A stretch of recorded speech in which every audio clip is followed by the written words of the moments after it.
Good morning, Metalheads Unit. Welcome to a new episode of the Metal Meltdown. And today we're looking at the debut album from Concrete Funeral entitled Ultimum Judicium.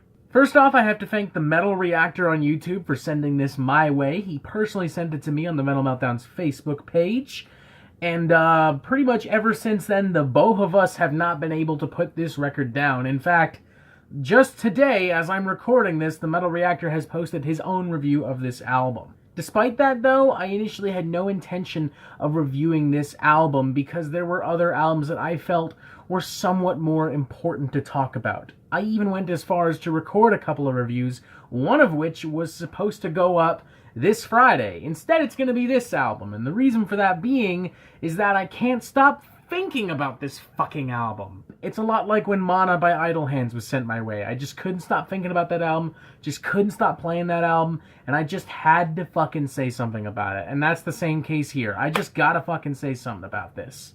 And that's how we got to this moment here. That's how we got to talking about Concrete Funeral and their debut album. They play with a template that's pretty familiar. They're inspired by big-name bands in the world of thrash and death metal, most notably Lamb of God, Exodus, Carcass, and Death.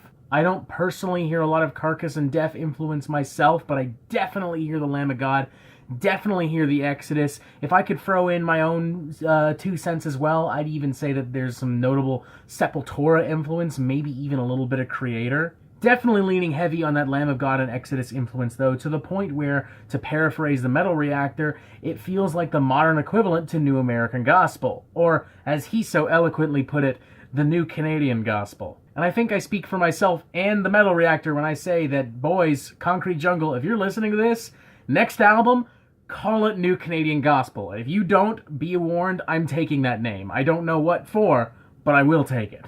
From this, the template should be pretty clear. Good, spicy, modern, chunky thrash metal. A lot of grooves, a lot of big solos, a lot of big, muscular breakdowns, fast drums, in-your-face, abrasive, piss-and-vinegar vocals. The ferocious and brash energy of American thrash and grooved, spiced ever so nicely with Canadian whiskey. Unsurprisingly, the album doesn't really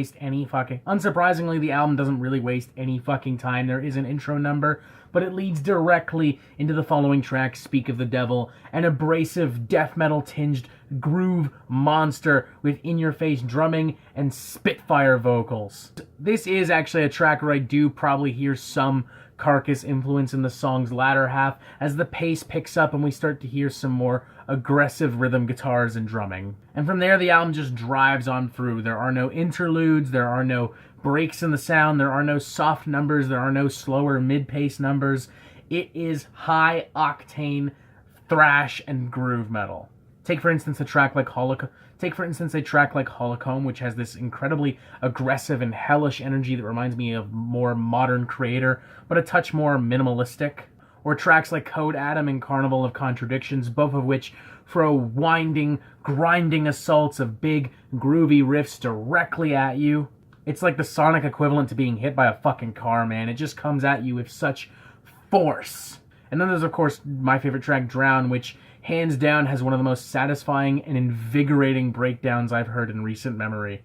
And the entire track builds up to it, too, with no-nonsense thrash metal riffs and some great subtle grooves before building up with these Chris Adler-style machine gun drum spouts. And with the most demonic snarl that they could possibly conjure, Concrete Funeral spout out, "Fuck you!" and launch into this absolutely nasty fucking groove. I fucking challenge you to sit still during this section. I certainly couldn't. I just lost it. I'm headbanging. I'm doing like that fake drumming thing, you know, like I'm playing drums alongside it. It's just a killer fucking track. I'm really amazed by the sound mix on this too. It's rare that you get a debut album from an underground band that sounds this clean, that sounds this fresh, but also still feels really raw and violent and honest. In fact, it really hasn't compromised any of it. If anything, it's just found a way to polish it.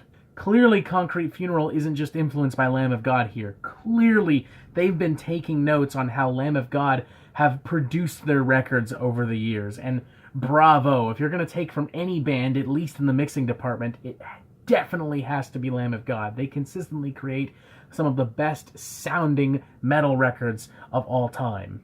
I really don't have much else to say about this album, so I'm actually going to start wrapping it up, and I'm going to give this thing a 4 out of 5. Not quite a 4.5 out of 5, although we are damn fucking close. We're so close that I'm not even entirely sure why I wouldn't give it a 4.5 out of 5. I guess I just feel like 4 is more appropriate. I know that's a crappy excuse, but that's all I got for you. But hey, who the fuck's gonna argue with a 4 out of 5? An insanely enthusiastic 4 out of 5, may I add. A spicy and surprisingly refined Canadian take on some of the best sounds and styles from some of the best thrash metal bands out there. It's an interesting album too because I think it's accessible enough to appeal to the most basic and common metalhead, but still extreme and vicious enough to appeal to the most voracious, diehard metal elitist. And it's kind of rare when you think about it that you get albums that fit so nicely in the middle of these two sides.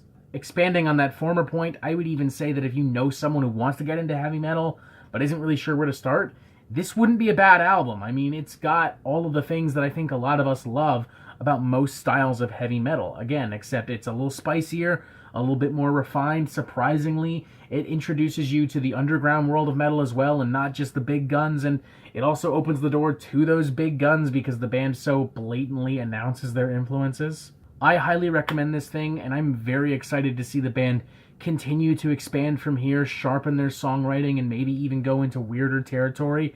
I'm very excited to hear from these guys, and very excited to continue jamming this fucking album. 4 out of 5, a seriously great album. Check it out. Don't sleep on this thing.